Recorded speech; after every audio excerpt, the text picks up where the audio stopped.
Now a debate on anti-Semitism against both Jews and Arabs. It's part of a series called Debating Taboos. Ralph Nader moderates the discussion. Good reason for all the events that he sponsors. I'm Ralph Nader, and together with Code Pink, Jewish Voice for Peace, and Busboys and Poets, we welcome you to the fourth debate in a series known as Debating Taboos. The website is debatingtaboos.org. The first three debates covered the subject of mandatory voting, the Wall Street speculation tax, and the issue of presidential war crimes. Today, the subject of taboos seems never to go away. All societies have taboos. For our purposes, taboos are defined as subjects not normally discussed in electoral, political, or mass media arenas. Historically, taboos block the flow of information and viewpoints that allow societies to confront, deliberate, and resolve situations of significance. Whenever taboos against public discussion are replaced with open discussion, the resultant freedom of speech are likely to bring on improvements in the conditions camouflaged by the taboos. We saw this in our own history when slavery was a taboo in public discussion, women's right to vote, toxic pollutants in the workplace, and in my case, the taboo on auto safety engineering and the lack thereof.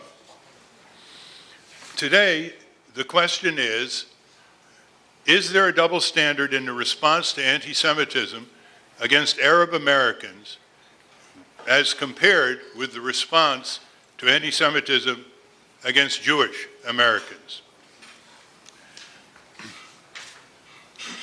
The question before us is a reflection by many Arab Americans and others that the varieties of bigotry against them is treated far too lightly by segments of society, including Hollywood, virulent blogs and media, and what they believe to be fearful stereotypes and profiling, arbitrary arrests, malicious prosecution, and dragnet enforcement by federal government agencies. Some see this question not as a zero sum, but as a plea for empathy and inclusion. Others may disagree, hence the debate. Our moderator, Patrick Sloyan, an investigative reporter known for his journalistic integrity and proficiency, won the Pulitzer Prize in 1992 for his coverage of the first Gulf War. He is now writing a book on the seeds of the Vietnam War. He will commence the presentations by introducing the debaters, James Zogby, Kenneth Marcus, Jack Shaheen, and Josef Olmert. We thank all of them for being here. Mr. Sloyan.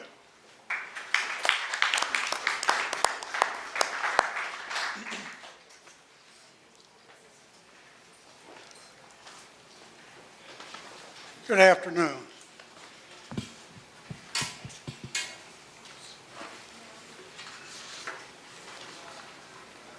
Equal justice under the law. Many of us know that fundamental American truth, that sentiment carved on the front of the Supreme Court of the United States. But few know of my plan to engrave the Capitol dome with the timeless truth of American politics. It comes from the late Senator Russell Long, who was defending a fellow senator accused of mishandling campaign finances. He unveiled the truth then and the truth today about our political system. The words I want carved into marble was Long's proclamation that there is only a hairline between a campaign contribution and a bribe. Long knew intimately of the corrosion of big money in politics, how it undercuts courage, silences honest discourse, and turns campaign speeches into endless helpings of oatmeal. Russell Long was always quick to show how the American political brain functioned. In one election campaign, his opponent was arrested for driving while intoxicated. Would that become a big issue, Senator? No, Long said, I didn't want to alienate the drunken driving vote. There are all sorts of despicable voting blocs out there today that our political leaders still treat with kid gloves. The Republican presidential primaries showed politicians appealing to hate merchants from all walks of life. How many traditional Republicans were appalled by what had become of the grand old party? Where are the politicians who will pull the sword against intolerance? I recall John Fitzgerald Kennedy's 1960 clarion call in Houston to a convention of Protestant ministers. He was a Catholic, and that unnerved a major portion of American voters. This year, he told the ministers it may be a Catholic against whom the finger of suspicion is pointed.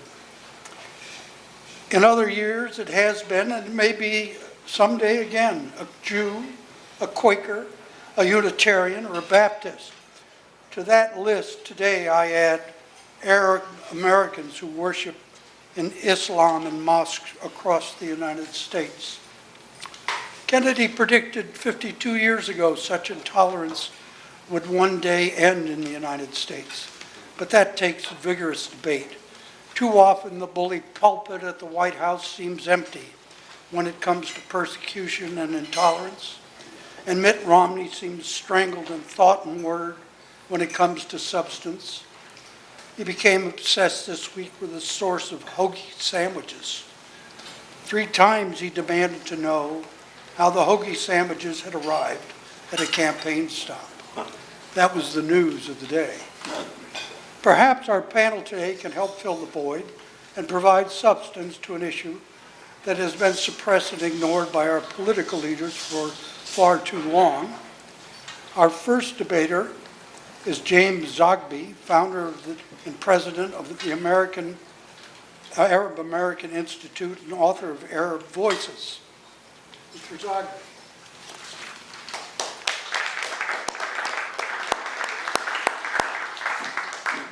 Thank you, Patrick, and thank you, Ralph, and thank you, Andy, for hosting this. I want to begin by trying to frame the discussion, if I could, and I do so in the following way. Historically, the animus that inspired bigotry directed at Arabs and Muslims on the one side and Jews on the other side has been cut of the same cloth. It is a largely Western phenomenon directed against 2 Semitic peoples, one which the West found living in its midst and therefore defined as an internal threat, and the other which the West confronted as an external challenge, but which it similarly defined as a threat to its survival. In some ways, these 2 anti-Semitisms were no different than any other racial or tribal conflict, except in a matter of degrees. Both Jews and Arab and Muslims were perceived as threats. Their organization, their wealth, even their corporate identities was viewed as threatening to the West. As a result, both groups suffered vilification and dehumanization, and both have endured systematic and persistent campaigns of intense violence. Jews in history were segregated and tormented and targeted and forced to endure repeated pogroms leading to the horrors of the Holocaust. The dehumanization campaigns against the Arabs, on the other hand, were used to justify imperial conquest, the colonization of Arab lands, and efforts to eradicate their identity in the Maghreb and the dismemberment and dispersal of their people in the Levant.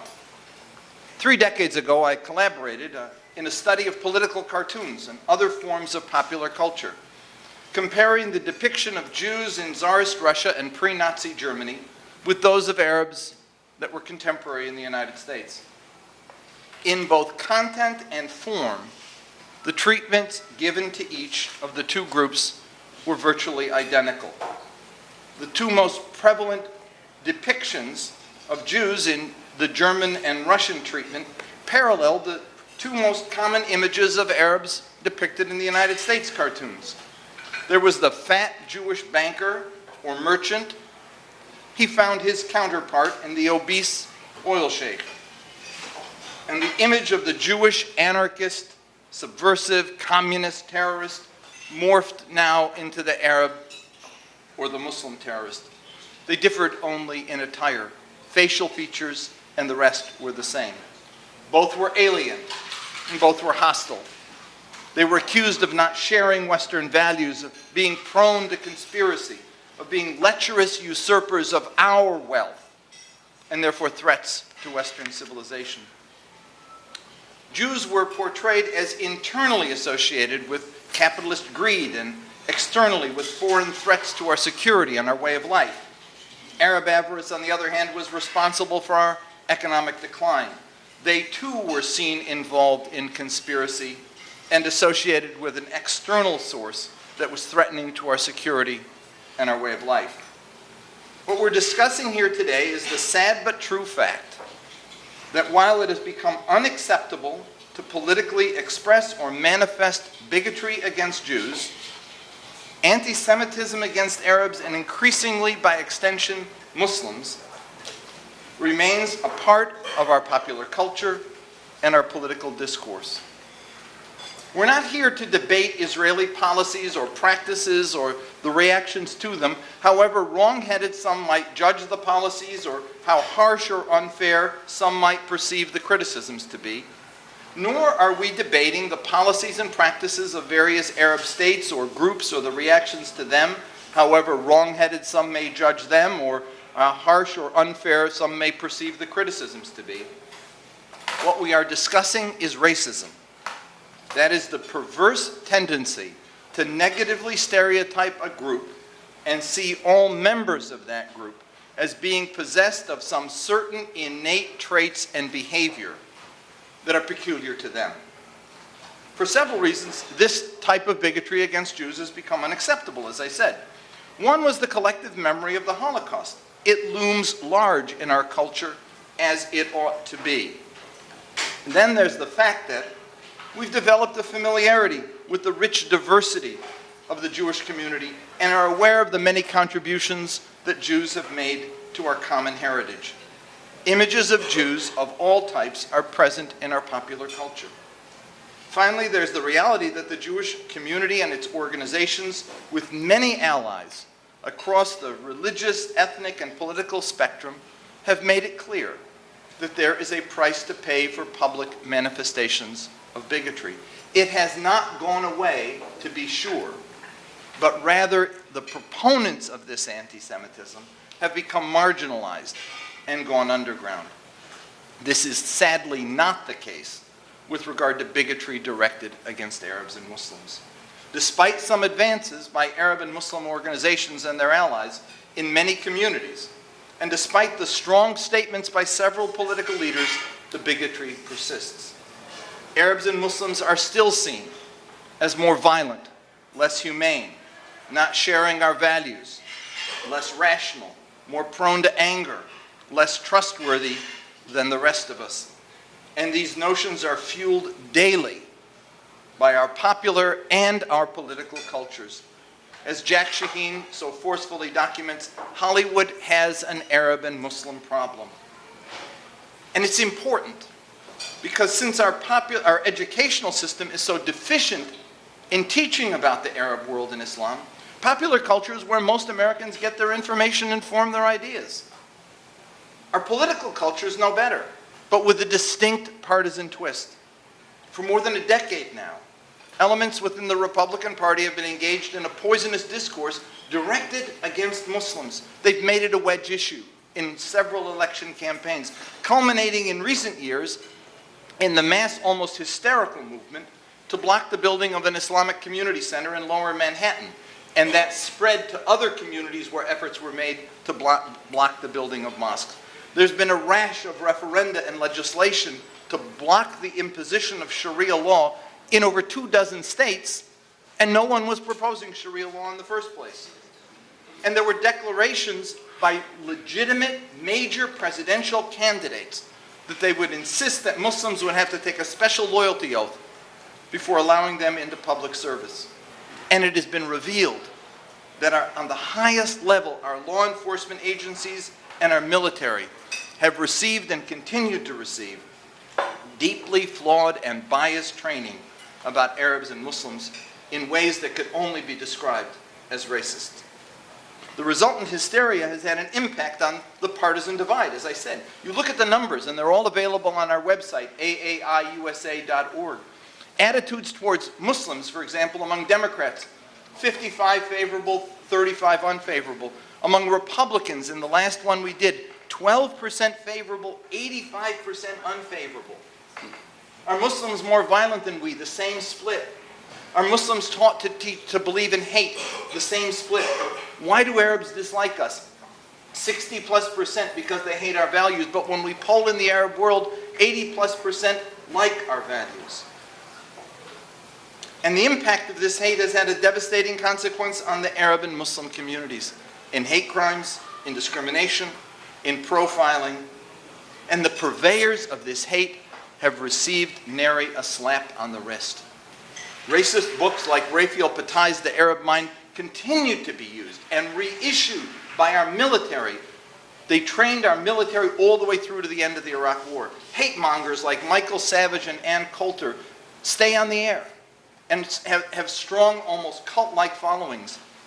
Obsessed anti-Arab and anti-Muslim bigots, writers and bloggers like Pam Geller and Robert Spencer and Steve Emerson and Daniel Pipes are quoted by presidential candidates. They teach our law enforcement agencies, and they influence hate criminals. I know it from experience. Of the 3 men who went to jail after 9/11 for threatening my life, 2 of them were regular followers of their blogs and frequently forwarded to me articles and commentary that they put on those blog sites. Before dismissing that there's a double standard at work in all of this, I ask you to take the simple test that a mentor of mine, former Senator James Abrisk, once taught me. Take what any of the above individuals have done and substitute Jew for Arab and ask yourself, what would the reaction be? If an Arab American wrote a book about Jews like the one that Spencer wrote or Emerson wrote, what would we say about them? What would we call them? And would their books even have been published by major publishing houses? If an Arab billionaire had distributed millions of copies of movies charging that there was a massive and violent Jewish conspiracy to take over the West, would presidential candidates be lining their campaign coffers with his millions as they are with Sheldon Adelson? And could anything like the Peter King hearings have happened about any other group other than Muslims? Need I go on? No. The bottom line is that there's a shameful double standard, and it must end. I'm thankful to Ralph Nader for his courage in helping us recognize this fact and to creating the opportunity for this debate to take place. Really good.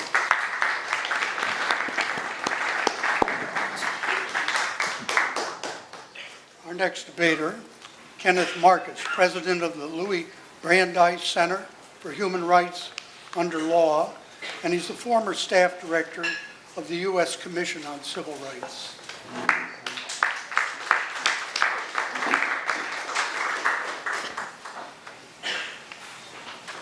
Thank you, Mr. Sloyan. Ralph Nader, I want to thank you for putting together this event to expand public attention to anti-Semitism, for inviting me. I established the Louis D. Brandeis Center to combat campus anti-Semitism, and so I appreciate when people are being more aware of the subject. I also accepted this invitation because I think the public needs to be more aware of anti-Arab discrimination, and so I'm glad for the people who are here, for the people who are watching, for what you've done, and for my fellow panelists.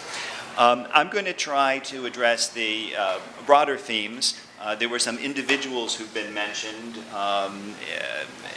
in a particular way who can defend themselves, but I'd like to, instead of dealing with individuals, to deal with the broader themes. I'd also like to say, though, for those of you who are here at Busboys and Poets, go for the mahi-mahi. Okay. I'm sure everything else is good. Mahi-mahi, excellent. Folks at home, you just will have to imagine. The question is framed in a little bit of a funny way when we're asked to talk about anti-Semitism against Arabs versus anti-Semitism against Jews. My first reaction, of course, is that there are no double standards comparing the two different forms of anti-Semitism.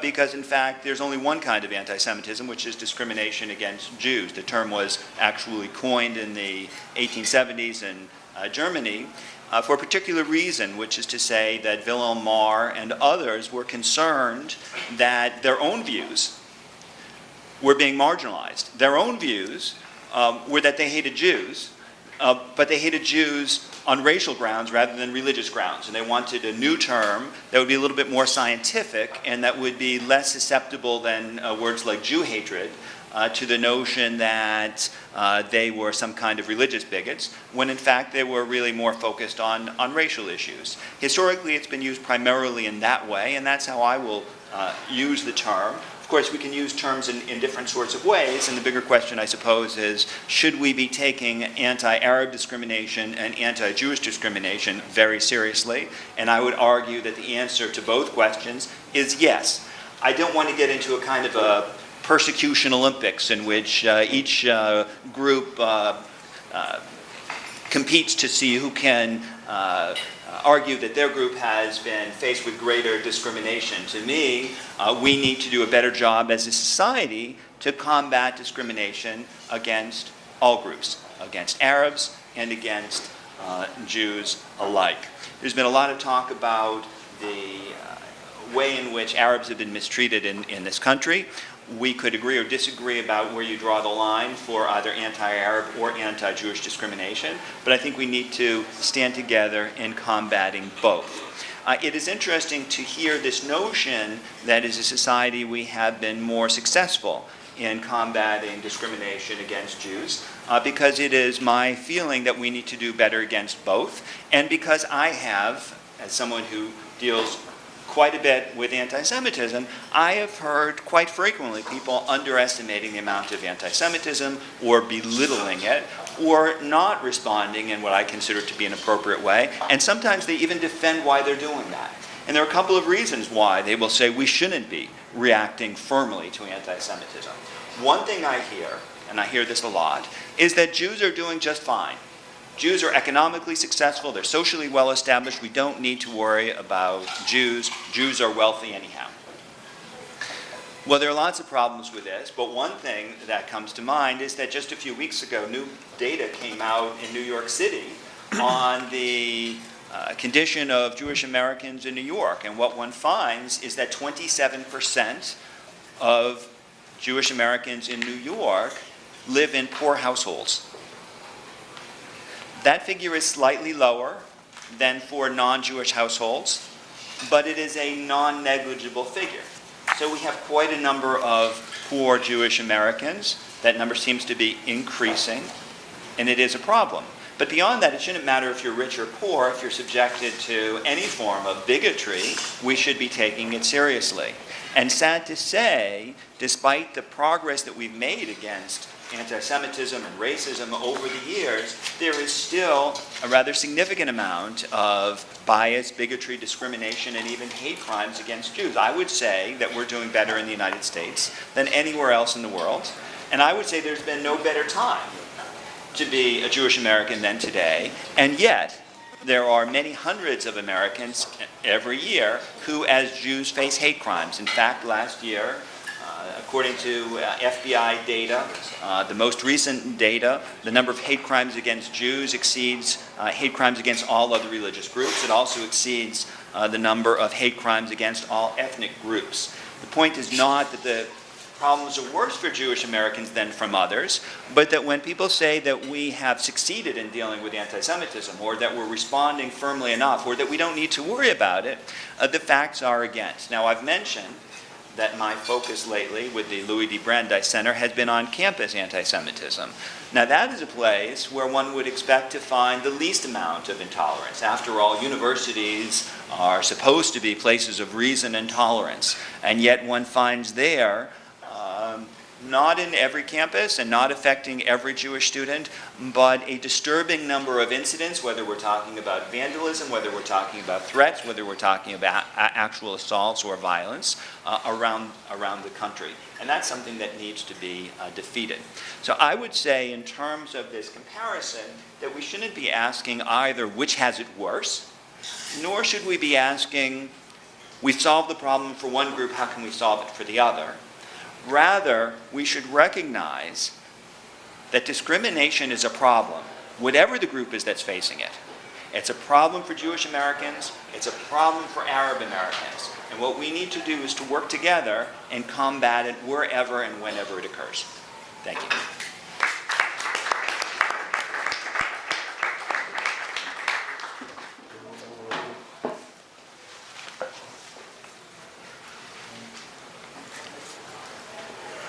Our next debater is Jack Shaheen, author of Real Bad Arabs and Professor Emeritus of Mass Communications from Southern Illinois University in Edwardsville.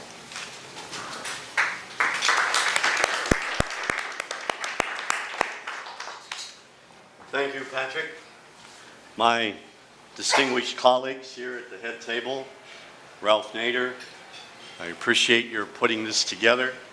There's a wonderful Arab proverb which goes something like this: by repetition, even a donkey learns. And that repetition really could have been used by Goebbels back in the 1930s. In the 1930s, Goebbels talked about propaganda, and he said the only way propaganda can be effective is that you take a few select images of a people and you repeat them over and over again, the same images.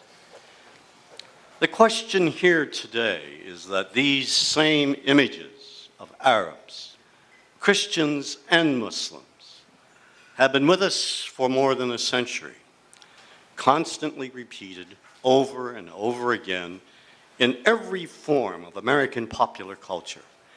The TV Arab is the Hollywood Arab, is the comic book Arab, is the editorial cartoon Arab, is the news Arab, is the Arab up on the hill Arab.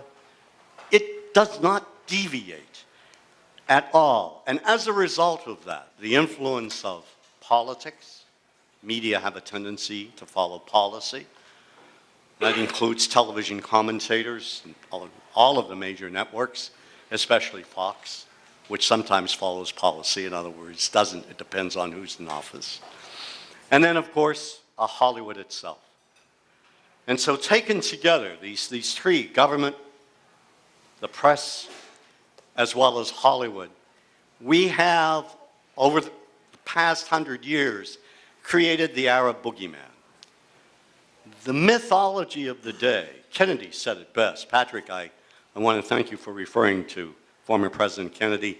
He talked about the myth being much more dangerous than the lie, because the myth was persistent, persuasive, and unrealistic. And what we have now, the mythology shorthand, Arab equal Muslim equal evil, enemy, other. That is the reality. You can say anything you want about an Arab today, anywhere, to anyone, and get away with it. I'll give you one good example. I live on Hilton Head Island, very nice place. Really, it's quite comfortable. And every now and then when I'm with my friends, I just say, we should, wouldn't it be nice if we had more Arabs living here and had a mosque right next to the synagogue? And right away. And I'll just give you one other example. I stumbled into this. I've been on the internet for quite a while. The word Arab. I've yet to find a restaurant called Arab restaurant. The word cannot be used. We can go to Jerusalem, we can go to Alibaba, we can go to the Arabian Nights, but not Arab. It is not part of our, it's simply unacceptable. We never refer to Arab nations as our friends. In my life, and I'm now, Jim Zogby called me an old man on the phone the other day when he found out my age. Anyway, we found out is that, why are they always called moderates? Our moderates in the Arab world. I don't want to be anybody's moderate. I would hope I can be someone's friend. The difference between the right word and the almost right word, said Mark Twain, is the difference between lightning and the lightning bug. Now the question here, I want to get to the main question. If in fact Arabs prejudice against Arabs, if we use the term anti-Semitism instead of anti-Arabism, I think the prejudice would evaporate over a period of time. I think if fellow Semites can unite in this, Jews and Arabs, and not necessarily take a claim on this phrase, but to use it to bring us together. And I think the only reason we're a part of it, we're not together, is because of the politics of the day. Has nothing to do, I think, with interpersonal relationships. And I think that's extremely important. No one can deny the fact that we are part of the Semitic race. No one can take away, as Jim argued so well, the demonization of Jews, that took place in Nazi Germany and in Russia, or the demonization, the vicious demonization, particularly in editorial cartoons, that takes place against Arabs and Muslims. I can only tell you that, and I want to refer you to New York University. I'm now a distinguished visiting scholar at NYU, and they've taken on my collection of over 4,000 artifacts, everything from editorial cartoons to movies to comic books to toys and games. And if you go to NYU and you look up the Shaheen archive, you'll see how history over the years has really demonized all things Arab. And I would hope that this afternoon, that this is not a debate. I don't see it as a debate. I see it as a discussion, whereas as American citizens, we try to work together so that we can erase this hate that has been for so long injuring a people. And for that, I ask your assistance and the assistance of my distinguished colleagues here at the head table.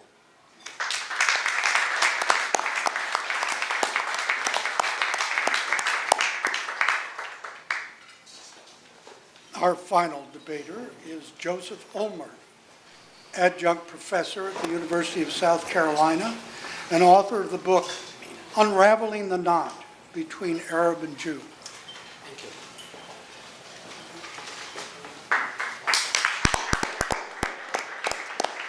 Very much for Ralph Nader and all the others that are behind this interesting session for inviting me. I'm a little bit different than the other three. I'm not an American citizen, I'm an Israeli citizen. So therefore, don't look at me as a representative of Jewish Americans. I'm not. There is any journalist here. Also, I'm in a very tolerant mood because I heard that one of the sponsoring groups are pink coat, so I immediately ran and bought a pink tie. So, remember it when you come to the Q&A later on. I came to the US many times, but first time after 9/11, it was in November of 2001, and I landed in JFK. I went to LaGuardia in order to catch a flight to Atlanta. And if you remember, an American Airlines plane just collided, and there was about 150 or so people killed in Queens. It happened exactly when I was in the lobby of one of the terminals of LaGuardia, and I was standing next to a group of Muslim women that were veiled, and people looked at them with murderous looks, and I was shivering. I was shivering because I don't like murderous looks, being aimed at me many times, by the way, and I'll tell you about this. But I also thought, this is the problem. Now it's about Muslim women. Tomorrow it will be about Tibetan monks. The day after will be about Orthodox Jews under similar circumstances. So I say it because I totally agree with Jack's sentiment that why should there be even a debate here? I mean, it's not a mutually exclusive situation whereby, or a zero-sum game, whereby where there are two Arabs and two Jews, they have to take immediately opposite position. On the question of discrimination and bigotry, we should be on one front. I just wonder why Arabs would like to be included under the cloud of anti-Semitism. What's so nice to be under this? I don't understand that. This is very Jewish to be self-tormenting, but why would it be very Arab to do that? I mean, anti-Semitism almost decimated my entire nation. We are the only nation that could have been hundreds of millions. We are now only 15 million because of anti-Semitism. Thank God, Arabs are not in that situation. So this is my way of agreeing with Ken about the need to separate. But look, I would like to make a few points here that may be a little bit different than others, and that's the advantage of being the last. One of the problems is, and I don't know how many American journalists are here that are still in active duty, is the ignorance that you get from either Hollywood or the American media about the Middle East. Arabs, about Muslims, about Jews, about Israelis, there is ignorance. How many of those people that talk about the Middle East know Arabic and Hebrew? How many of them? That's ignorance, but they do talk. How many of those who talk about Islamic or Jewish culture really know profound aspects of those cultures? They don't. And this ignorance is not about Arabs necessarily more than what it is about Israelis or Jews or vice versa. It may be more about Arabs, and if that's the case, I regret it. There is a lot of ignorance. And as James said, by the way, we debated at Yale in 1988, and the both of us survived. You see, we are still here. So that shows you that we can debate and be friendly, right? I won, that's why. Well, yeah, he brought 10 people in the entourage with him, so there was a 10-vote difference in his favor. Would you ever appear in a session hosted by Americans for Safe Israel and the American Zionist Organization? That's how I feel now here, but it's okay. But look, I say it because I'm watching from the sidelines, in a way, the discussion about the momentous events known as the Arab Spring or the Arab Awakening. And I find myself in a very interesting situation. All those journalists who never predicted anything like this are now knowing exactly what happened. And when you read about what they said to you, what was before and what is now and what will be, you see how ignorant many of them are. It doesn't matter whether they're pro or anti. It's just that this is a problem that we need to understand, and hopefully something will be done about it. And part of the problem is that we don't have enough of it in the academic community, which will be my second point. And we'll come then to Hollywood. The American academic community has a problem teaching the Middle East. It has a problem. I don't want to make it personal. I could. But there is a problem. The problem is that there is too much involvement of foreign money in Middle Eastern studies to the extent of making a lot of those studies unreliable, not serious, and unacademic. And because we are all in a friendly and tolerable and peaceful mood, I would not like to get into particular examples, but trust me that there is no need to do too much research to understand that a lot of the Middle East studies departments in America are being financed by foreign money with the aim of influencing public opinion. And in that case, I must say, that will be perhaps our first bone of contention here, a lot of it comes from the Arab side, much less so from the Jewish side. And, we can give examples. I don't want to get into all that in terms of the exact figures, but it can be researched and be shown to be the case. We talk about Hollywood, and I know that Hollywood is somehow connected with the Jewish influence and all that. I don't know how many of you know that in 1945, right after the Holocaust, Dwight D. Eisenhower, later to become a president, invited 13 Hollywood executives and producers and whatever, all of them Jewish, to go to the concentration camps and death camps, I should say, and take pictures in order to create a movie. They refused to make a movie. All of them were Jewish. And I can make 2 points out of that, which one of them at least is very relevant to what may be the Arab experience here. One of the points is that they may have thought it wasn't a good subject to make a movie about. Okay, let's give them the benefit of the doubt. The other point may be that those people bent over backwards at that time to put aside their Jewish identity in order to show how acceptable they are to the entire society and not to emphasize their distinctiveness from the rest of society. It may be that something like this happens among those who are in the Muslim community or the Arab community that are still not coming out forcefully and saying, this is our culture, this is our history, here it is something that we need to tell you, that we need to show to you, and we don't bend over backwards to take a distance from all that. It may be a question of generational gap here.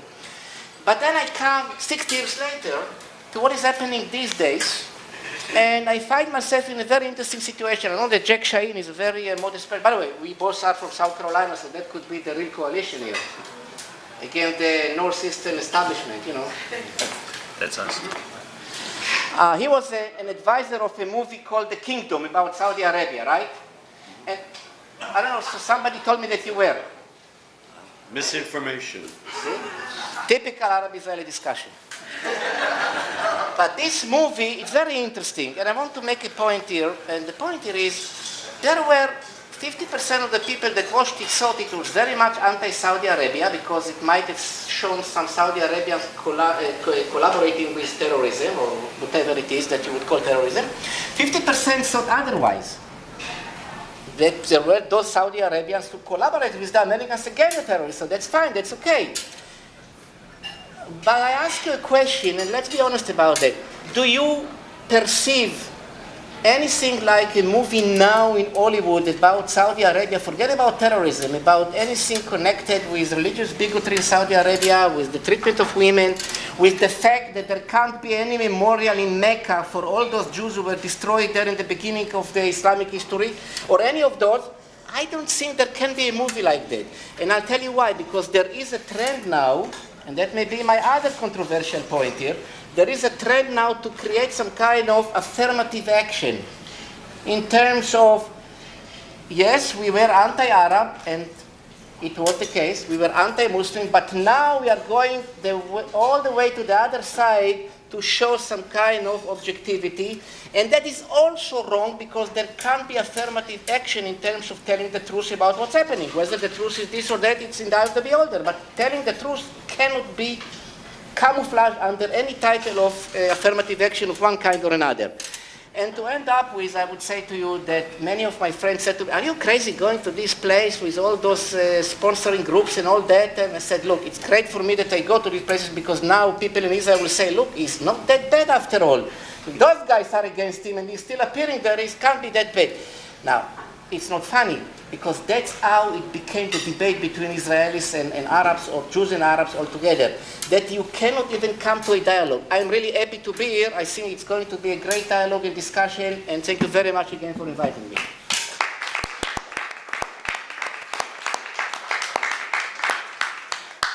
Now each debater will have 2 minutes, more or less, to rebut statements made by other debaters. And we're going to start in the same order. Mr. Zogby, Mr. Marcus, Mr. Shaheen, and Mr. Olmert. I want to reframe the discussion back to where I think it was intended to be. And that is one form of discrimination more tolerable than the other? And does discrimination against Arabs get the same reaction? I think Ralph intended correctly by framing it as anti-Semitism, to say that if we call them both anti-Semitism, it would make a contribution to lessening the one. I mean, answer the question. Could Herman Cain have stayed in the presidential debate for more than 5 minutes if he had said the same thing about any other group of people? Could Newt Gingrich have stayed in the debate for more than 5 minutes? Would Sheldon Adelson be allowed to give money to anybody? Would anybody be wanting Sheldon Adelson's money, given the stuff that he's done and that he's sponsored? Right now, the big issue for Sheldon Adelson is he gets some money from China. It has nothing to do with the fact that he funded and sent free to people's homes 2 of the most horrendous propaganda films preaching hatred about Islam that you could imagine. I mean, some people got physically nauseous watching these, Arabs who saw them. They were so hurt by them. And yet the guy's a legitimate personality. And Josef, I mean, I have to say that when you say that the universities can't be trusted because there's foreign money and that it's Arab, that's exactly the point.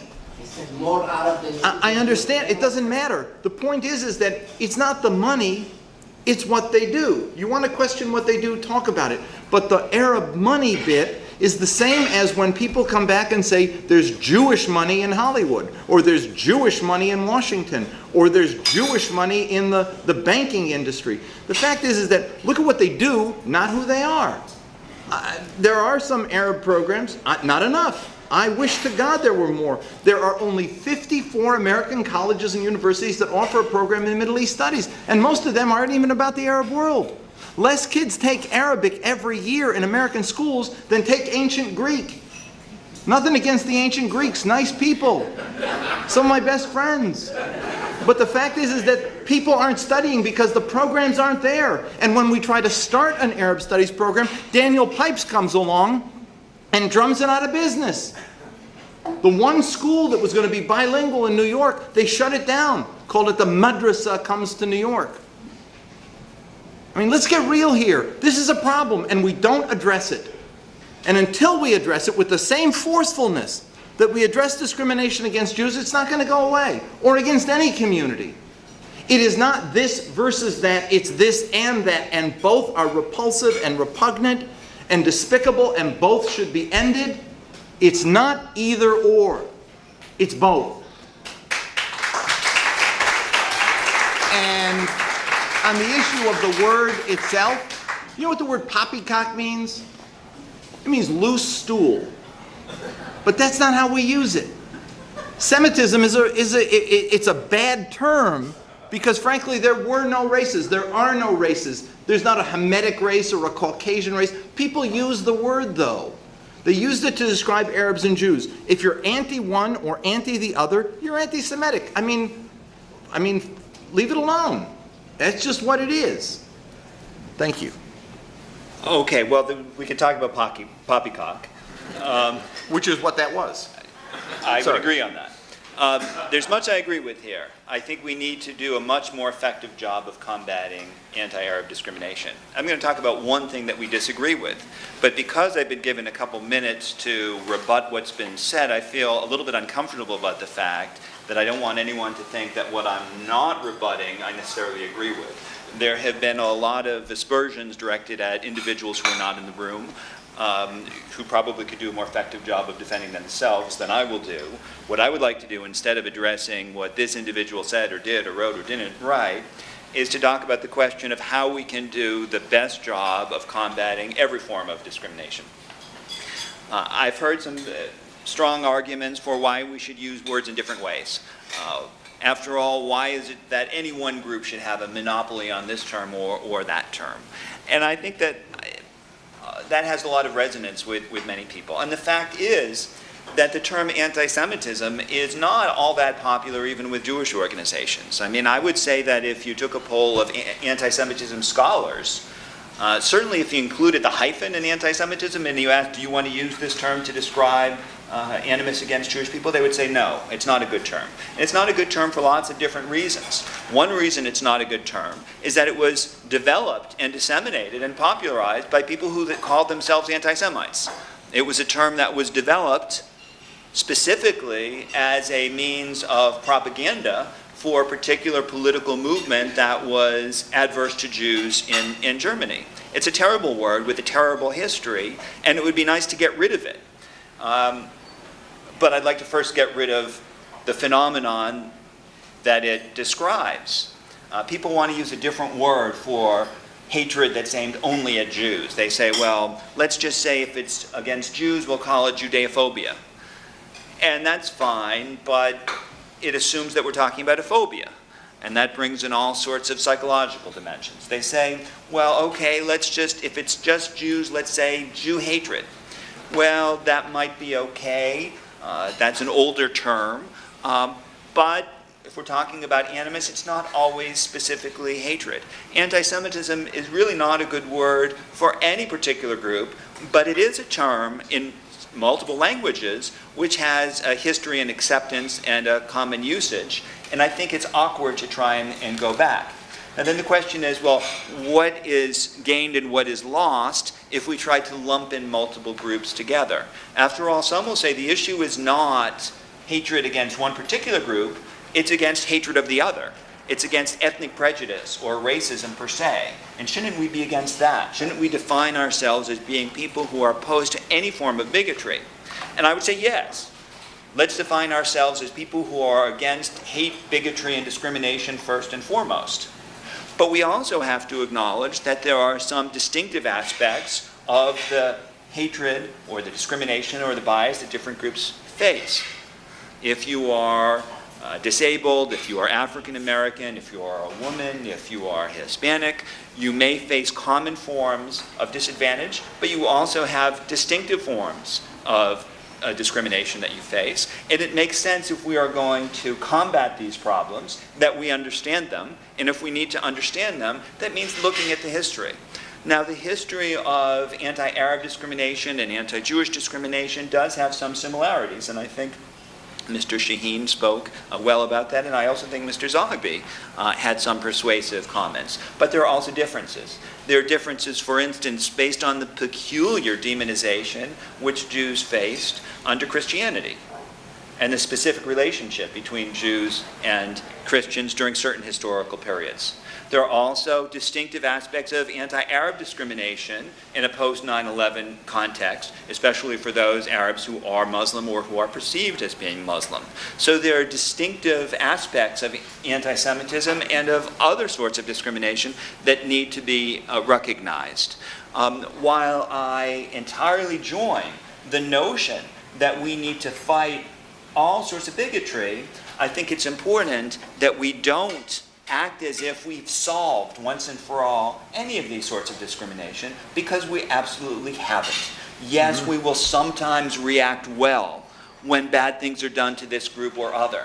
And yet, we find that we are continually facing discrimination and persecution against a whole range of groups, including Jews, including Arabs, including Muslims. So I disagree with the notion that there is much to be gained by lumping the two forms of discrimination under one group, under one name, under one rubric. But what I would say is the most important thing is to identify when we see it and to try to join forces in opposing it.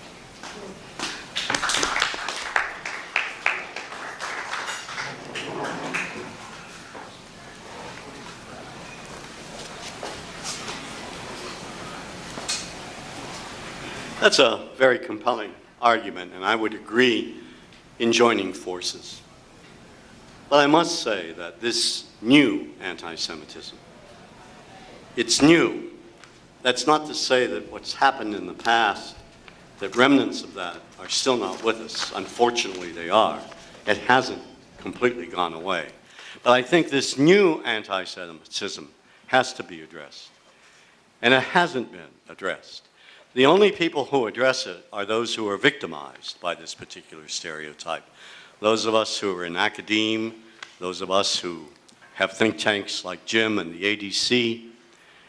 By and large, popular press has really ignored us. Hollywood treats us with yawns of indifference. And I want to go back to the statement about Eisenhower. The motion picture industry, even when they knew about the Holocaust, continued sending films to Germany. I mean, they wanted to make a buck. And you're right, you're absolutely right. That was the past. And it's a shameful part of that past. But since then, to the credit of filmmakers, Jewish and non-Jewish alike, that has been addressed. There has never been a group of American Arab or Arab filmmakers like Menachem Golan and Yoram Globus, who created their own company called Canon Pictures, which demonized dozens of Arabs, namely Palestinians, over and over again while this company was in existence. You can go online, and I wish, I'm not out to make a profit. I could say buy Jim's book, it's my book, but you should really read the Real Bad Arabs book. We have 1,200 films documented for more than a century.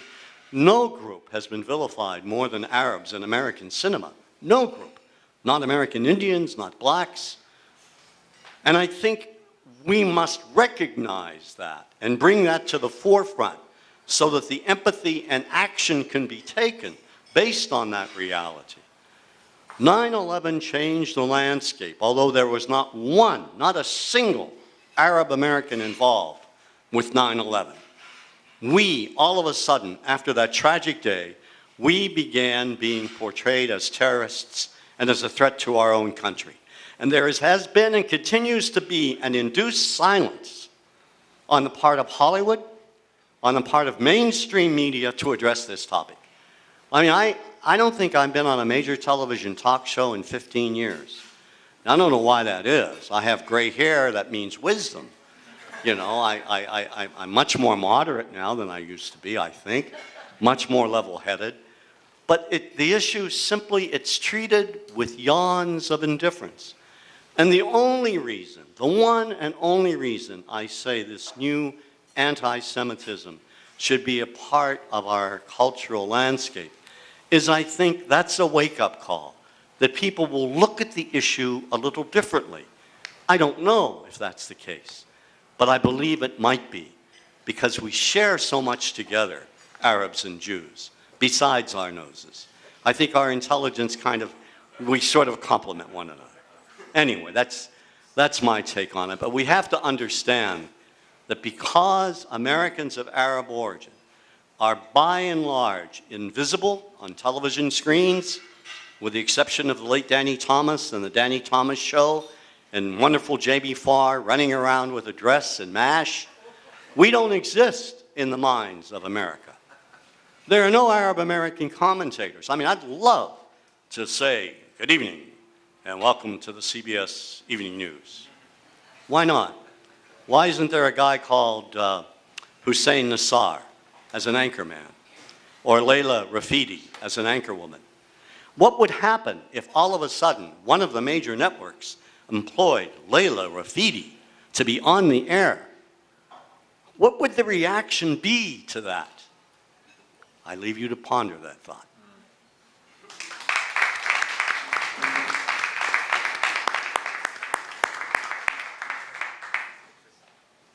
I have a practical suggestion to Jack. Let's establish the South Carolina Forum Against Bigotry. I'm with you. We were sitting there and having coffee. We were offered lunch. I said, I don't eat before I talk. And Jack said, oh, so we established the first coalition about that. But look, I told you the stories about what happens to me in South Carolina, where you meet the doctor that you got to as your general practitioner, and he tells you, where is this strange accent from? So, I'm from Israel. Oh, Israel, I love Israel, electronic stuff, the electric cars. I don't like the New York and Philadelphia Jews. And he went on and on and on. And then you ask the attorney, whatever, and he tells you, where do you live? We said, whatever. And my wife said, we would love to move to Lexington, which is a neighborhood there. And he would tell you, oh, with names like yours, you will not be welcome there. And this is just from a few months ago. So, and when I went to Irvine, California 6 years ago, and the violence against me preceded the one against our ambassador later on, Michael Oren. So first time I was almost lynched. The second time when I went there were 16 police cars around campus to protect me. I said to the police, look, I know that I'm important, but that important? You waste your public money. He said, oh, you don't know how many threats were on your life coming to, that's a true story. So we all have these stories, but then in the end of the day, we need to get back to some facts that were not even mentioned here. You do every year, there are polls about the level of bigotry in America. In the last one that I saw from the ADL, 29% of Americans said we are anti-Semitic. I don't know if there is any poll showing, James, if there is, correct me. The 29% of the American people would say we are anti-Muslim or anti-Arab. Twice as many, actually. That's very bad. So it's twice as bad. Yeah. We can agree on this. But you see, 30% or 60%, it's terrible, And that shows that there may be here a bigger problem that has to do with also other minorities. I wonder if people ask questions about how many of you are anti, God forbid, Chinese, or anti-this, or anti-that. So it may show that there is a problem in this society. And then again, as an Israeli, I don't want to interfere in American affairs. Basically, Americans do it to Israel. I don't want to interfere in American affairs. But there is a problem here. I want to make two quick comments about what was said before, very quick. I don't think there is any problem in establishing a mosque in Ground Zero. I don't have any problem with it. And I don't like, by the way, Ann Coulter is not my favorite. You know what she said, that Jews are incomplete Christians. Or rather, that Christians are complete Jews. So there's no sympathy here from me to people like that. But when you look at the debate on the mosque in Ground Zero, you see what I told you before, and if I may quote myself, about the ignorance. How was called the project to establish the mosque? How many of you know what was the name of the project? The name was Project Cordoba. What is Project Cordoba? Cordoba was the capital of the Islamic Empire of Spain. Again, no reason not to establish a mosque in New York. But then you go back to some of the recordings of bin Laden before he was sent to Haven, and he said, we are going to go back to Cordoba to re-establish the Muslim empire. This is a fact. This is a fact. So, even that should not rule out establishing the mosque in New York, even that. But if you know, and I don't know if Ann Coulter knew about it, by the way, or Pamela Geller for that matter, but if you know that this was the name of the project, you have a better idea of analyzing what is happening here because you know more about the history of the Middle East and what could be the implications. Again, as I said, this is not a reason to rule out the establishment of a mosque there. This is not a reason. But you should know more to get a better context. And context is all that matters sometimes. When we have a better context, we can come to better decisions on the basis of better information. A very, very quick correction to the comment you made about the Arab money and all that. I made the comment exactly because we all hear all the time about the Jewish money in Hollywood, which is bad as much as it might be bad to say Arab money in the academia. So if people don't use this about Hollywood, or if they use it about Hollywood, they should expect it to be used about other sources of spending money which will not be used for good purposes. And okay, I said the one last, this is the very, very, very last. I didn't know that Global Singulan are out of business, but if they are, that's okay. But I can tell you that the last 3 Israeli movies that were selected for the foreign movie category in the Oscars were all 3 movies of the Envals with Bashir, Before, and Ajami were all very critical of Israel. So kind of affirmative action here. Thank you.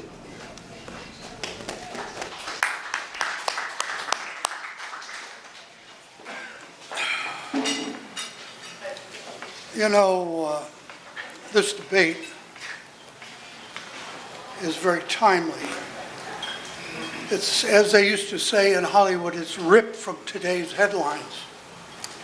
If you saw the Associated Press story, the Washington Post today, about Lieutenant Colonel Matthew Dooley, who's preparing our senior officers for command at the Joint Force Staff College in Norfolk, Virginia. Well, one thing he told them was, when it came to dealing with Arab prisoners, that the Geneva Convention was no longer relevant. Because Muslims hate everything you stand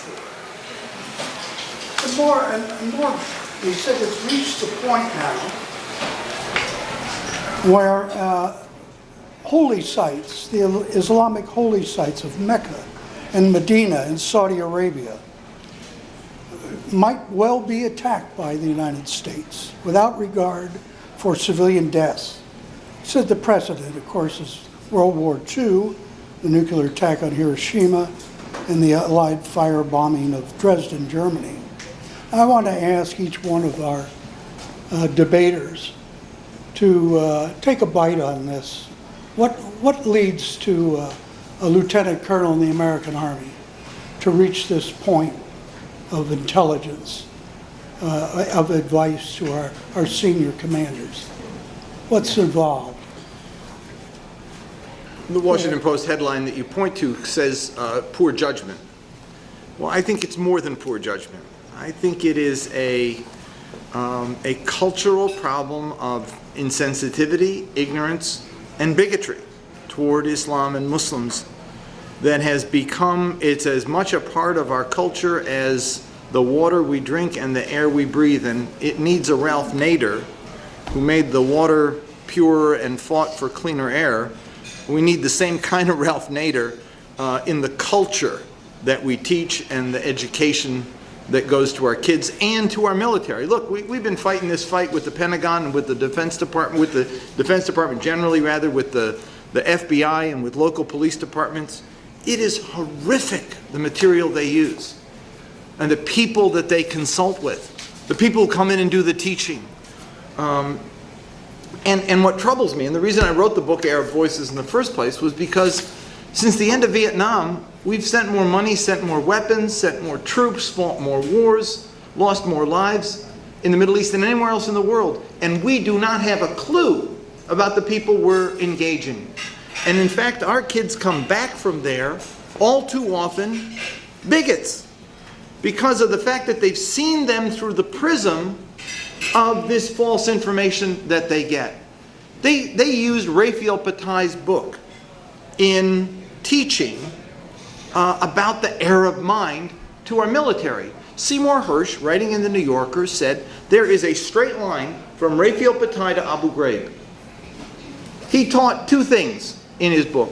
One is that there are these innate cultural and genetic almost dispositions of Arabs. Number one, they're preoccupied with sex.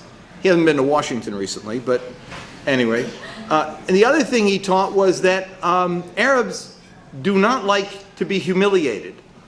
I mean, preoccupied with sex and don't like to be humiliated, that's like most of humanity, actually. And if you think about it, what was done to the prisoners at Abu Ghraib, could you think of a race or ethnicity or religion of any group of people that would not be humiliated and shamed and degraded into possibly confessing to crimes they didn't commit if they were treated in that way? But Patai taught this, and our guys learned it. And you know, it's like you put a dirty goldfish in you put a well goldfish in a dirty bowl, he comes out sick.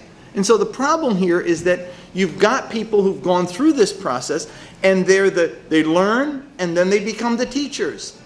And then they produce new students, and they go back to the same textbook. Raphael Patai's book, and published in the 1950s, has been reissued every couple of years by the military.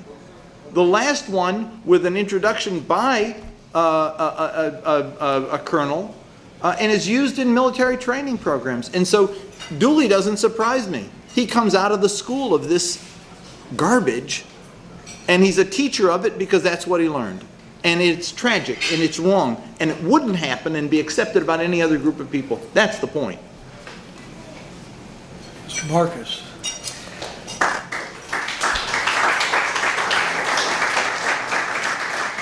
You ask why people think and say the things they do, and this is a conundrum, particularly in our age where you think that people should know better. For me, when I see bigotry, when I see discrimination, an equally important question is, well, why are people doing nothing? And why is it that there are some times that we react and sometimes that we don't react? Sometimes when we speak out and sometimes we don't speak out. And I think that that is, in some ways, the topic of our conversation today. The question of double standards, or the question, why is it sometimes we are sensitive or alert to the fact that bigotry is present and sometimes we are not. Now, just a moment ago in rebuttal, Mr. Shaheen made a statement that I will either strongly agree with or strongly disagree with, depending how he meant it. But I'll try to relate either way to this question. And the statement was that the new anti-Semitism should not be a part of our cultural landscape. Now, if by that he means, or we mean, that we should stomp out all forms of anti-Semitism, new and old, and it should not be part of our cultural landscape, I agree. Absolutely. Right? If it was that this is a concept that we should eliminate, no? Okay, then I will agree. But what I will say is that I see very frequently some forms of anti-Semitism that reach an immediate response and others that don't. For instance, when you see Nazi skinheads or right-wing bigots saying things about Jews, there will be an immediate reaction from public officials, from school officials, if it's at a university, from presidents. They know how to deal with it, they know how to speak out.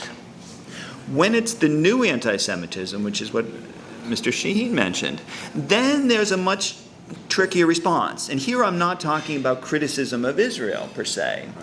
I'm talking about the fact that half a century ago, people would say they were anti-Semites, and they would speak out explicitly against Jews, whereas today, Sometimes they will speak in coded terms. They'll talk about Zionists. This happens on college campuses all the time. Sometimes they'll say things like slaughter the Jews or Hitler should have finished the job, making it clear what they're talking about. Sometimes they'll speak about Israel or write about Israel using the exact same defamations, the exact same stereotypes about greediness, about power hunger, about conspiratorial control, about starting all the world wars, the same things that have been said about Jews for not just decades, but hundreds of years. And then there isn't always a reaction.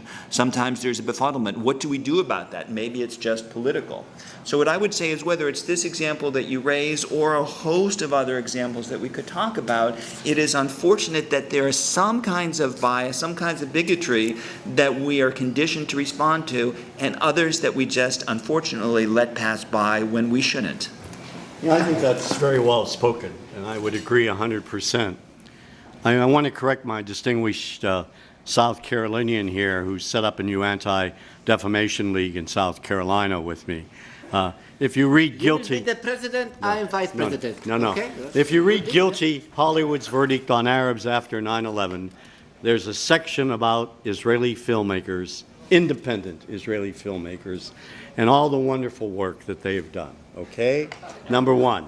Number two, please don't ever say I said something about Jewish money in Hollywood. God. I didn't say you. Well, but it sort of hit us. You know, I got criticized once for saying that when I never said it. And of course, you know, the myth is much stronger than the lie. I want to get back to the comment about the lieutenant colonel. The poor man is a product of his environment. There is the media curriculum. When we were growing up, those of us with gray hair and those of us whose hair should be gray but we can't see the real color, you know, what we came to learn about other people and other cultures came from three centers of learning, you know, the school, our peers, the church, the mosque, the synagogue, and our families. And based on those three centers of learning, we shaped how we felt about different people. Well, now we have the media curriculum, where a child born today, by the time she gets to the age of 65, will have spent 9 years minimum of her life watching television. Now, what does television teach us? If we take the images of the Arab on TV and in all other forms of popular culture, and we exclude any humane image of Arabs, even of Arab Americans or Muslim Americans, if those images are excluded, then what's the lieutenant colonel supposed to think? You know, I'm sorry to say, in my younger days, I used to go to the Marine Command Staff College in Quantico, and I interfaced with, you know, just great young Marine officers, and those young men and women were just completely different from this lieutenant colonel. So I have to sort of tip my hat to those men and women that for years were not filled with this kind of prejudice and bias. I think what has to happen, we have to break the silence. And I say this publicly. You can count on me, and I'm sure Jim will agree, that any time that someone discriminates against a Jew, a black, a Hispanic, an American Indian, a gay, a lesbian, I'm here. And I'll take a position on it. And I've always done that, or tried to do that. And whether you follow suit or not. And that's the only way we can contest prejudice. That's the only way we can be effective. And I would sincerely hope that we have too much in common. We really do. I mean, put politics aside. You know, let that rest. As Americans, we can resolve this problem. The only is how can we best go about doing it? Well, so that's what I told you. We'll establish the forum. You'll be the president, don't worry. I don't want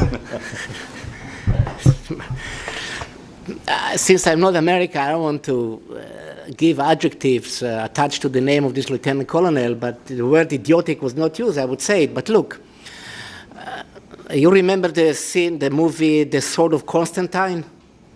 It was about the Air Force Academy somewhere in Colorado where evangelical Christians propagated anti-Semitic stuff, and a Jewish father by the name of Weinstein, I believe, established counter-campaign. And so that happens. I mean, and again, I don't want to compare this and that, but that happens. And I would say something here that will surprise some of you. About 12 or 13 years ago, I was involved in a forum in Israel called the Forum for Civil Agreement, a group of Jewish and Arab intellectuals, Israeli Jews and Israeli Arabs.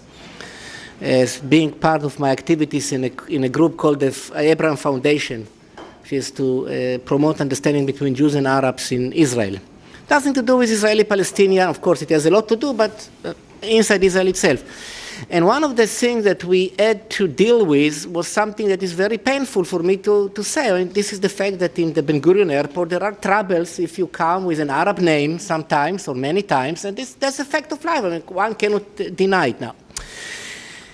So I used the fact that the Director General of the airport was a friend of mine. I told him, Moti, I mean, Moti stands for Mordechai, we come as a group and we want to see incognito what happens there. I mean, what can be done to improve, to change it and all that.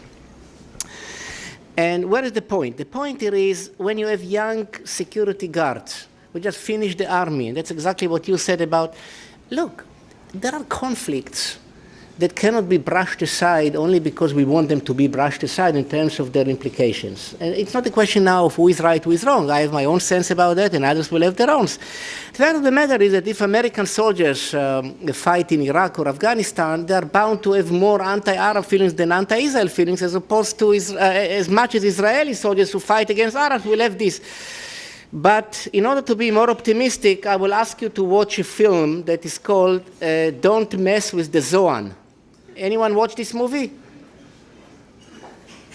Adam Sandler, the Superman Israeli anti-terror fighter, in the end is married to a Palestinian girl, and the fact of the matter is that they managed to bring in a gang of Palestinian anti-Israeli stuff in New York and a gang of Israeli anti-Palestinians, and they made peace with each other. So that shows that we can also see this kind of stuff, even though it comes from people with a military background. So I would like, therefore, to be a little bit more optimistic on this one. I want to make just one last comment on this. Look, any prejudice against Arabs on behalf of their ethnicity and religion is, for me, terrible, even if I completely agree with Ken Marcus that you don't have to lump it under the title of anti-Semitism. It's well known that anti-Semitism is reserved to Jews only, and it's terrible. And maybe, just maybe, and I really am looking for something that will even come out in the Q&A session that will enable us to sum up all this with a practical idea as to how the four of us join forces in combating this type of bigotry, which is bad, which is terrible, which is reprehensible, and those of us who suffer from it can appreciate others who suffer from it.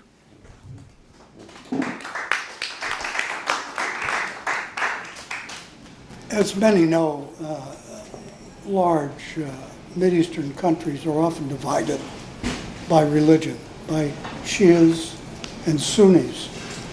Now, for more than 10 years now, American troops have been fighting 10 years in Iraq, and now going on 3 in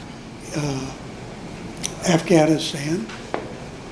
How much is the American perception of us being at war with Arabs around the world figures or contributes to today's hostility toward Arab Americans? I would say that, Pat, that it's the hostility predates. The war simply did not help the situation. Too many young men coming back from Iraq calling Arabs Hajis. It's an inevitable byproduct of war. You dehumanize the enemy, otherwise you can't kill him. He can't be just like you, or else it's real hard to do what you do. We got over Abu Ghraib, they didn't. that image stays with them and will be with them and define us for a long time to come. But I think that the notion of the region and the people, as I said, being more violent than we, less humane than we, less respect for human life than we are, less intelligent, more backwards, et cetera, just fundamentally different people. The wars did not help change that. Instead, what they did was they fueled those caricatures and stereotypes, and they have had a blowback on the community. To the degree to which some of us opposed those wars, we became targets of abuse. You're not supporting your country at war. I hope that had I been Italian, I would have opposed that war because it was based on a lie, and it took the lives needlessly of thousands of Americans and hundreds of thousands of Iraqis, and left the country devastated with 1/5 of its population today either refugees or internally displaced.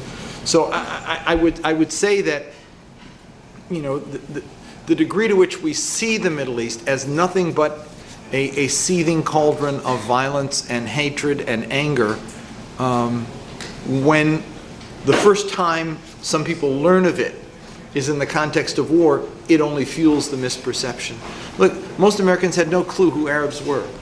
And then all of a sudden, 19 faces, the guys at 9/11, the terrorists who killed our people, became the defining image of who we were. And so every event of that sort, when it becomes the only way we see them through the prism of war or the prism of terrorism. If Ahmed gets up in the morning in Egypt and goes and delivers 2 babies and comes back and opens his clinic in a poor neighborhood, he's not a story. But if he strapped a bomb on himself, it's all over the pages of the paper. If Iraq's at war, it's our story. If there's a terrorist attack, it's our story. It's the only one we read and know about. And so, yeah, it has had a huge contribution to shaping and distorting and reinforcing the pre-existing distorted notion of who these people are. Yeah, it is ironic and unfortunate that global developments will often have an effect on U.S. intergroup relationships and also in bias incidents in the United States. I think that starting with 9/11 and then with the combat that followed it, many of us in the civil rights community feared that there would be an enormous outbreak of violence against Arab and Muslim individuals in the United States. Fortunately, we have not seen the severity that we had feared, but we have seen issues of perception, of stereotype, and we have seen many incidents that are deplorable and we need to fight it. I think we've also seen some pushback. We've seen some positive things. We've seen some efforts by law enforcement, by community organizations, by government officials to combat it, and I think that needs to continue. It's analogous in some ways, I think, to the aftermath of the onset of the Second Intifada. At about the same time, similar in time to 9/11, which was followed immediately after by outbreaks of bigotry and even some riots in various cities around the world. And on U.S. college campuses, we saw that as turmoil in the Middle East was on the televisions, that there was a significant increase in tensions on college campuses, including some of the violent and otherwise deeply unfortunate incidents involving criticism and attacks on Jewish students and Jewish organizations.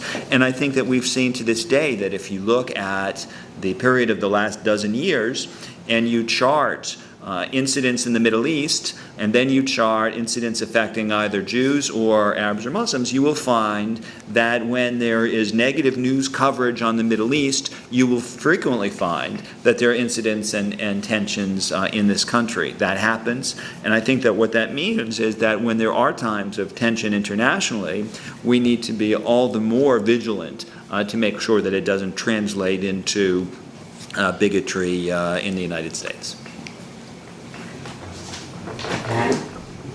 I think the war in Iraq was really made easy by decades of the stereotype. we had grown accustomed to that face. And so when it came time to go to war, the journalists, certain politicians became cheerleaders, and no one really questioned it. After all Iraqis were clones of Saddam, just like all Iranians were clones of the Ayatollah. You judge a people by their leaders sometimes. I think also the failure of the press, the mainstream press, good journalists, had as much to do with that war as the policies of Bush. I want to go back to the very first time we entered Iraq, and they had hearings on the Hill. I think you all remember that.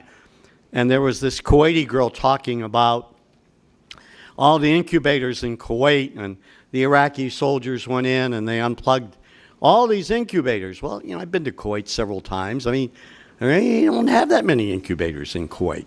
And I'm saying to myself, who is this person?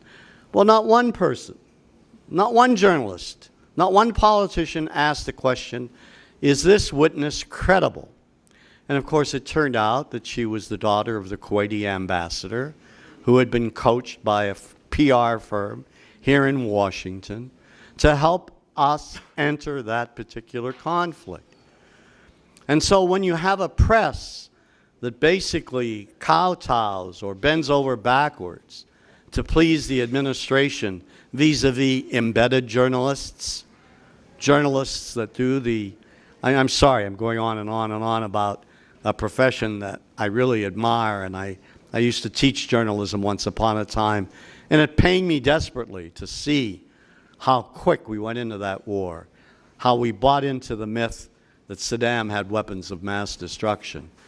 And so our excursion or our adventure, our tragedy was made in part, or came about in part, because of decades of a dehumanization process.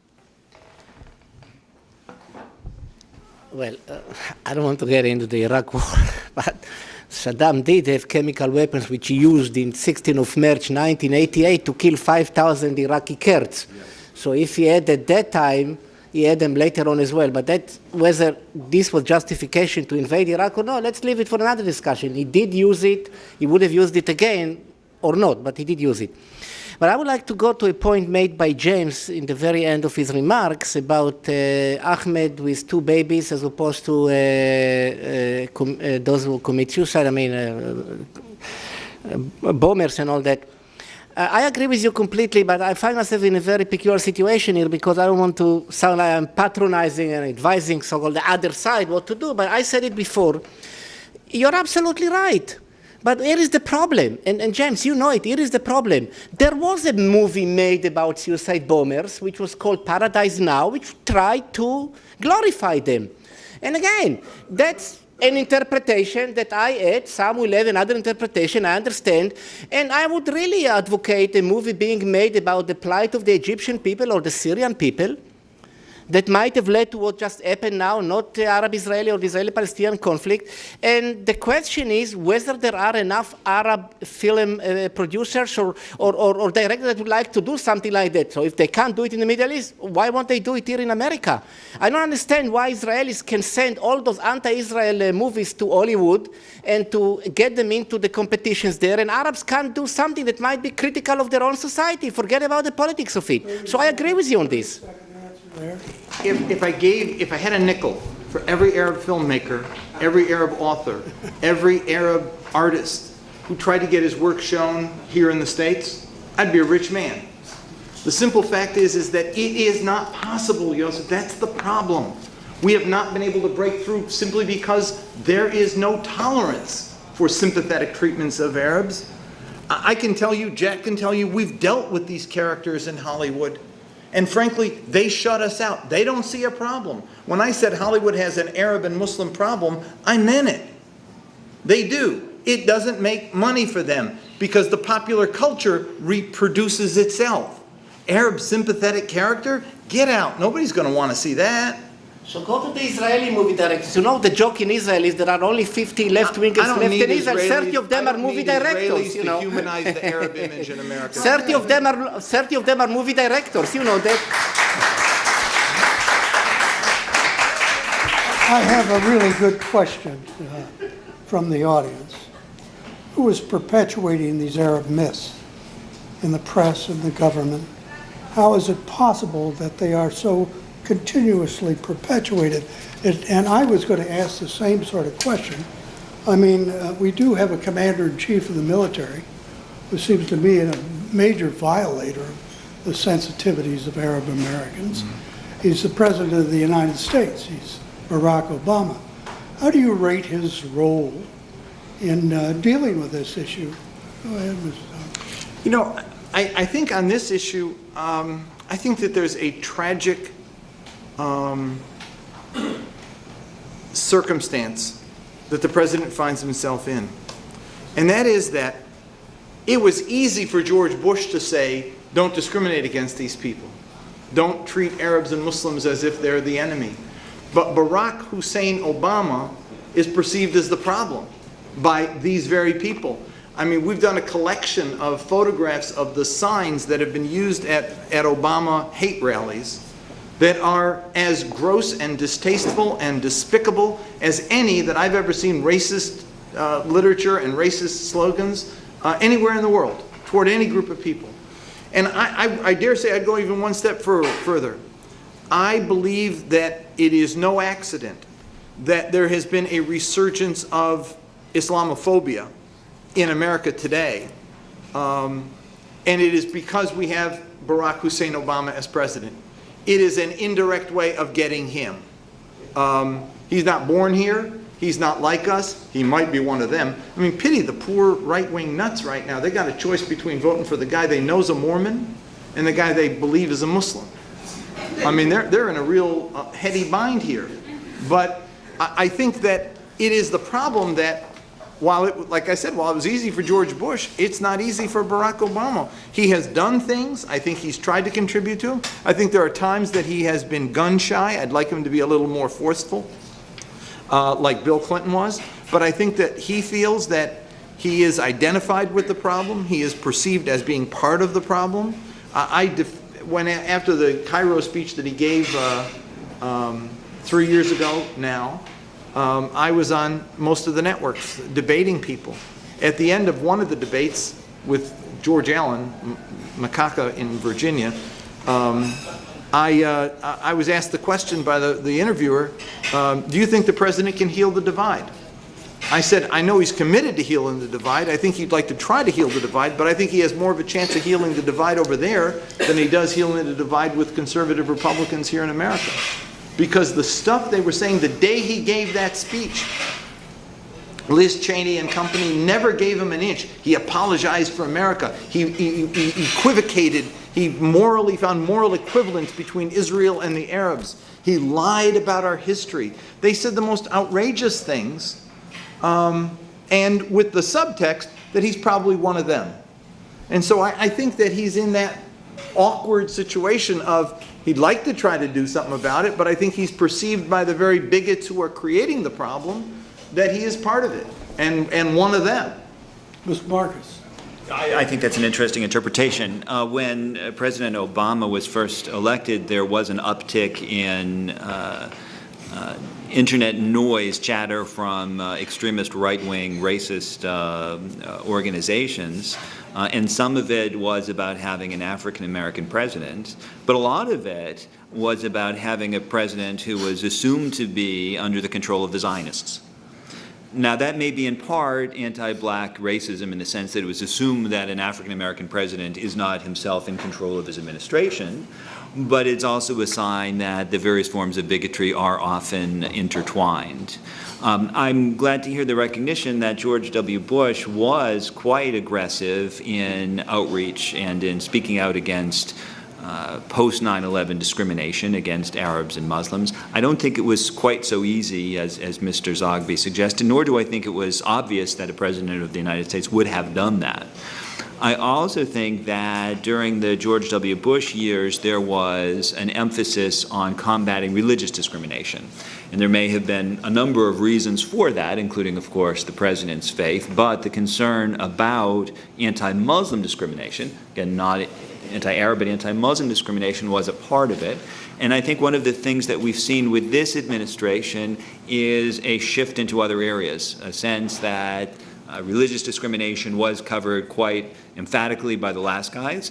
We have other things we need to deal with, and so I would like to see more done. Now, there is one thing that I think that was positive that's come out of the Obama administration, I guess as recently as 2010, which is that it resolved what was a surprisingly open question as to whether groups like Jews and Sikhs should receive any civil rights protection in university by the U.S. Department of Education. Because for many years, if an Arab student came in and said, I face discrimination, the answer would be pull up a chair. That sounds like national origin discrimination. But if a Jew came in and said, I face anti-Semitism, the answer would be, well, maybe you can go hire a lawyer, but that sounds like religious discrimination and we don't handle that.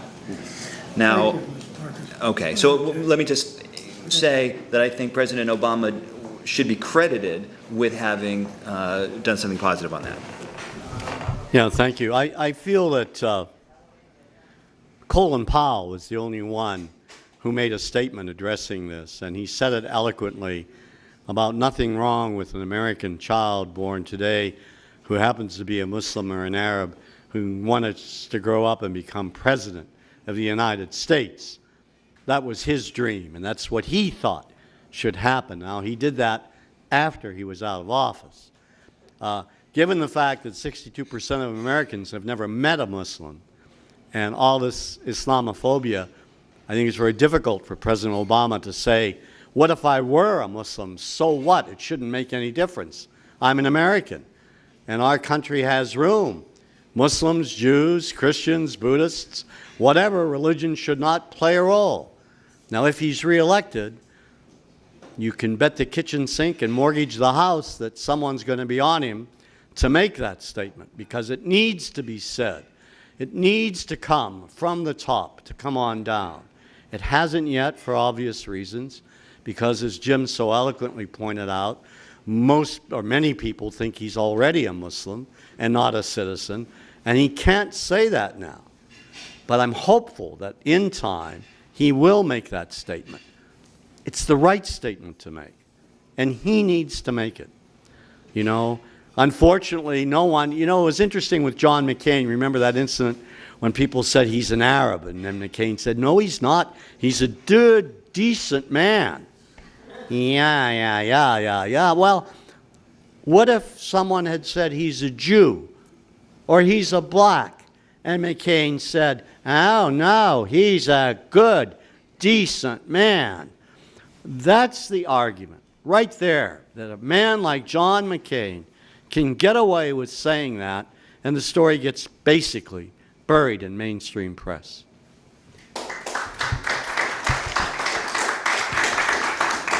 I really want to be more optimistic. I mean, so Barack Hussein Obama was elected. Can you visualize Solomon Cohen being elected as American president? Yes. You can? Yes, I can. And you ask American people, how many will tell you that they can't. So let's be honest about that. I mean, again, I know that I try to make comparisons, but the fact of the matter is that we can look at it from a very positive perspective. There is Barak, which, by the way, in Hebrew and Arabic were at the same time. It's interesting. Hussein Obama was elected, and I kind of skeptical if there will be a president in my lifetime called Solomon Cohen. But, you know, what do you think, Ralph? There will be one? So don't run against him. Okay. Yeah. Lunch. I'll wager you lunch during your lunch. All right, we'll meet in our forum in South Carolina. We'll meet at Peter's restaurant in Columbia, South Carolina. The best one is Middle East Kitchen. That's the best one in. But I want to just very quickly to say that, you know, the Cairo speech. That's a good example. Without getting into details, as you know, James. The Cairo speech aroused so many reactions that were very interesting on many levels. But what I find so interesting about all that is that as much as, I mean, put aside conservative Republicans now, but I go back to Israelis. About 50% of the Israeli people thought it was a very positive speech. 50% thought it was a very negative. The point I'm trying to make here is this is the level of sensitivity that we have about this conflict, that somehow we expect the other one to be either is 100% on our side or is 100% against us. And that's part of the problem that characterizes, by the way, minorities. Because of their sense of insecurity, they need to feel that others relate to them in absolute terms. And you know what, James? In America, Arabs and Jews are minorities. So it's another reason why we are on the same boat here. I would like to ask each debater to very briefly sum up with a little closing statement. Go ahead, Mr. Zogby. I want to thank Ralph again for raising this issue. I hope we shed some light on it, but I don't believe we've resolved it.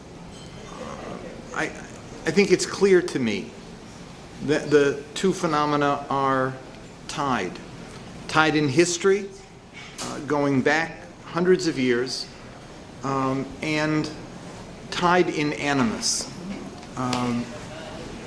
And yet, as deplorable as they are, one remains acceptable not just in polite company, but in elite company. And I don't understand, Ken, why it is not easy to condemn Herman Cain and Newt Gingrich, or why it's not easy to condemn those who write and have a prestigious audience to write for and to, and advisors of candidates for office, etc. Those who write bigotry about Islam and about Arabs. It's a no-brainer to me. If somebody wrote the kinds of things that are written about Arabs and Muslims, about Jews, they wouldn't have a place in the public forum, should not have a place. They'd be marginalized quacks or angry students carrying banners. And I deplore that as much as I do from the elites. But the fact is that we have these people on television, regular commentators, people running for high office, people who are today sitting in the U.S. Congress, and they get away with it. And okay, it's not your turf, but when I cite it, you say, I'm not going to mention the names. I'm not going to get into the names. But if the same person were doing the same thing about another group of people, you'd mention the names and be able to say the names. When Steve Emerson can spread poison and create hate and create a situation where hate crimes occur because he calls me a Hezbollah champion, that resulted in hate threats to my office and death threats against me. Not to speak of the craziness of a Lebanese Maronite, Christian boy, goes to Catholic church, being a Hezbollah guy. I don't know what he's talking about. But what was his effort to discredit me because Eric Holder had invited me to give the closing remarks at the 45th anniversary of the signing of the Civil Rights Bill. And so his way of getting me was to write an article, Holder's Hezbollah Buddy. That's bigotry. It's incitement to violence. It's hatred. And yet people cannot condemn him for it. And I don't find it justifiable. And so yes, Ralph, I agree with the thesis. They are the same phenomena. They ought to be seen as the same phenomena. And until we can treat one with the same rebuke that we treat the other, we're not going to get rid of it. One's going to be, oh, that's terrible, shouldn't happen ever, that's wrong. And the other is, well, I don't want to get into personalities and so on and so forth. That is not the way to do it.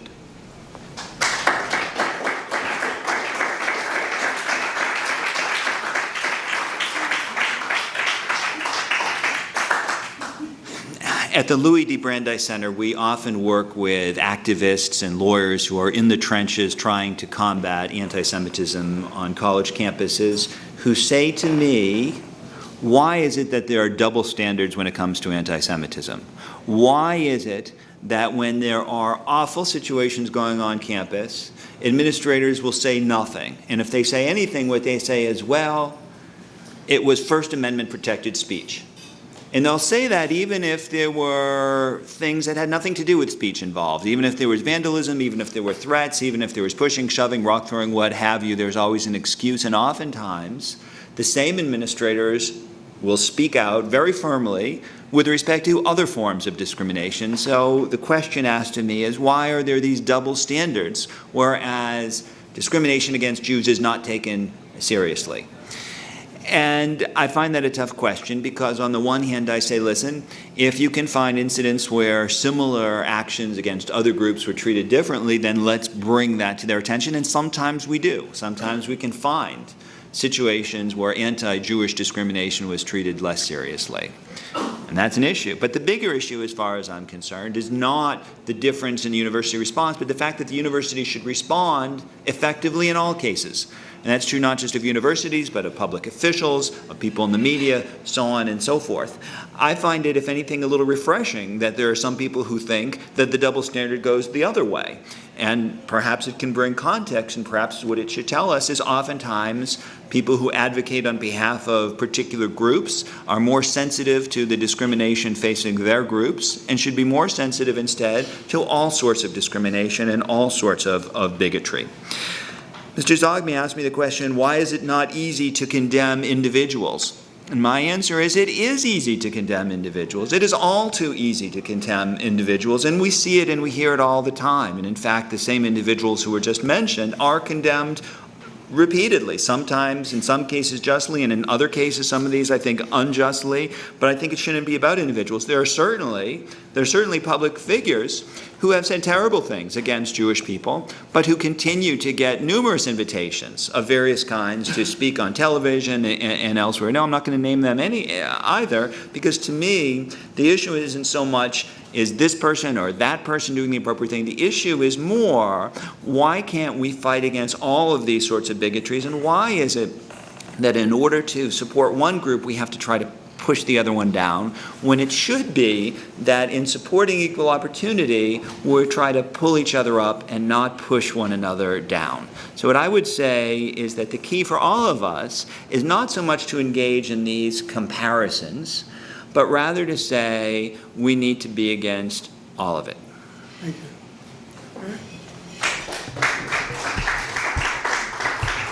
I think there has been a sincere attempt here today to pull each other up. I think if we differ in just one area, and that is the current boogeyman is the Arab.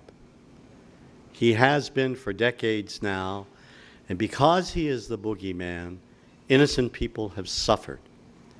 They've lost jobs, they've been deported, they've been harassed, they've been kept out of the public mainstream. And I think each and every one of us, in spite of how many of us are each and every group, sure, we all suffer from some sort of discrimination. That's a given fact. But we have to target the boogeyman or the boogie person of the day, because if we don't, more people are going to be impacted from these demonizing images. And thanks to Ralph, and thanks to C-SPAN, I think we've taken a very important step in helping to resolve the problem. We presented it, I think, extremely well. We may have different perspectives of how it should be resolved, but I think, and I'll conclude briefly, we should always bear in mind, when addressing this issue, if you'll allow me just to read 2 sentences, that the people of the book, as you know, Jews, Christians, Muslims, are all children of Abraham. And centered on the 3 faiths is what? Peace, which is reflected in the similarity of their greetings. Shalom Aleichem in Hebrew, Pax Vobiscum in Latin, and Salam Aleichem in Arabic. Peace be with you. And I think if we can take from this discussion, from being together, and what we do outside of this room, and when we go back to our respective places of work, if we keep in mind peace, I think we'll react to these images accordingly.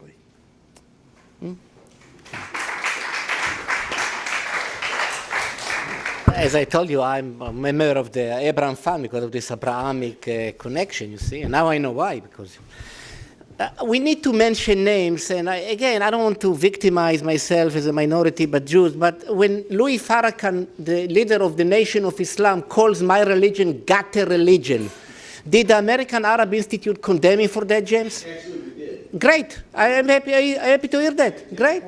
I hope to hear it, yeah? No, I hope to hear that, exactly. I don't know if Pink Code or Jewish Voices for Peace did it, but that's another story. All right, don't worry about that. I was just trying to tease you. But look, we need to do something about every expression of bigotry, and right now we have a lot of them that are directed at Arabs, but not only. There is this Democratic candidate in New York who is going around in the streets now, I think in Queens, and talking about Jews and all that.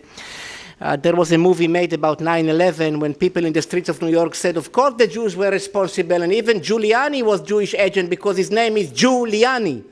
It was made by a guy called Mark Levin. It was made by a guy called Mark Levin and not the radio talk show host, another Mark Levin, so that you know. I really believe that this was a great opportunity to show that even though we may have disagreements, there is much more in agreement than not. And Ralph Nader, of course, is to be credited. And where is Russell? Russell, you're here. Russell Muhaibar and all the rest of them. And that shows that where there are two Jews and two Arabs, we don't need to fight each other. Let them do it, you know, when they have to. That's very bad as well. We can still agree on many things, and I still renew my proposal to you. When we come back, I'm going to email you. You're not going to get away from me so easily. And I know many people at Hilton Head, so be careful about that. We are going to establish something. Take care. Thank you. I want to thank you all for coming today. I want to thank you for your questions, too. We couldn't get them all asked. I also want to point out that my family emigrated from Ireland, and my wife happily displays above her kitchen sink a sign that says, "No Irish need apply." But I pointed out that John F. Kennedy, who became president, overcame that sign. It used to hang in every shop in Boston. And I'm very much involved in the civil rights, and then to see Barack Obama become president. This country changes for the better. We're enlightened, and that's what these guys did today. Thank you. Thank you.